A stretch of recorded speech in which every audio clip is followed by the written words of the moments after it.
সৌন্দর্যে ঘেরা মগই মুলাদির বড় মসজিদটা। এই মসজিদটা সৌন্দর্যের প্রশংসা করে না মুলাদি তেমন মানুষ খুব কমই আছে। মসজিদটির নাম বাইতুল জান্নাত জামে মসজিদ হলেও মানুষ এটিকে বড় মসজিদ হিসেবে চিনে। মসজিদটি সৌন্দর্যে মানুষের চোখ আকৃষ্ট করবে। ব্রিজের উপর দাঁড়িয়ে মসজিদটির সাথে ছবি তুলে নেয় মুলাদি তেমন মানুষ খুব কমই আছে। লোকমুখে শোনা যায় পূর্বে এটি কাজীবাড়ি জামে মসজিদ হিসেবে পরিচিত ছিল। এরপর 2018 সালে বৃহত্তর আকারে প্রতিষ্ঠিত করা হয় এই বড় মসজিদটি। মসজিদটি প্রায় 1 একর জমির উপর নির্মিত। তিনতলা এই মসজিদটিতে একসাথে প্রায় 600 মানুষ নামাজ আদায় করতে পারে, যদিও তৃতীয় তলার কাজ এখনো চলছে। মসজিদটিতে প্রবেশ করার জন্য প্রধান দরজার পাশাপাশি দুই পাশে রয়েছে আরো 2টি দরজা। মসজিদটির ভিতরের দৃশ্য আপনাদের নজর কাড়বেই। মসজিদের ভিতরের দৃশ্য দেখে আপনি মাশাআল্লাহ বলতে বাধ্য। আমাদের মুলাদি উপজেলায় এরকম বৃহত্তর আর কোনো মসজিদ নেই। মুলাদি উপজেলায় এটিই হচ্ছে সবচেয়ে বৃহত্তর মসজিদ। মসজিদটিতে প্রবেশ করার সাথে সাথে হাতের বাম সাইডে দেখবেন 2 তলা ও 3 তলা ওঠার সিঁড়ি এবং দেওয়ালের প্রতিটা জায়গায় রয়েছে টাইলস করা। এগুলোর কারণে মসজিদের সৌন্দর্য আরো দ্বিগুণ হয়ে উঠেছে। আর এই যে দেখতে পারতেছেন এটা হচ্ছে মিনারের ভিতরের অংশ। এই সিঁড়ি দিয়ে মিনারের একদম চূড়ায় ওঠা যায়, যেখান থেকে আপনি মুলাদি উপজেলার সবচেয়ে ভালো ভিউটা পাবেন। আমরা ছাদে উঠে ভিডিও করার চেষ্টা করছিলাম, কিন্তু এখানে তালা মারা ছিল, যার কারণে আপনাদেরকে ছাদের ভিডিও দেখাইতে পারলাম না। দোতলা ও তৃতীয় তলার কাজ এখনো চলমান, তবে দ্বিতীয় তলা এখন নামাজের উপযোগী হয়ে উঠেছে। আর এই যে দেখতে পারতেছেন এটা কোনো কালার লাইট নেই, এটা হচ্ছে কালারফুল গ্লাস।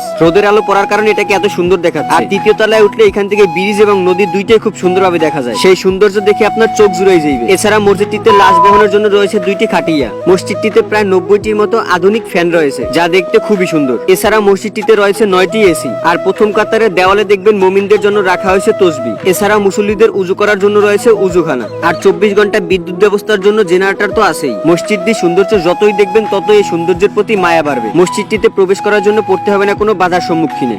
আমাদের মুলাদি এইরকম সুন্দর একটা মসজিদ আছে, এই জন্য আলহামদুলিল্লাহ। মসজিদের সৌন্দর্য আপনাকে নামাজ পড়তে আকর্ষিত করবে। আপনারা যদি কখনো এই মসজিদে নামাজ পড়ে থাকেন তাহলে অবশ্যই কমেন্ট করে জানাবেন। আজকের ভিডিও এই পর্যন্ত। ভালো লাগলে লাইক, কমেন্ট এন্ড শেয়ার।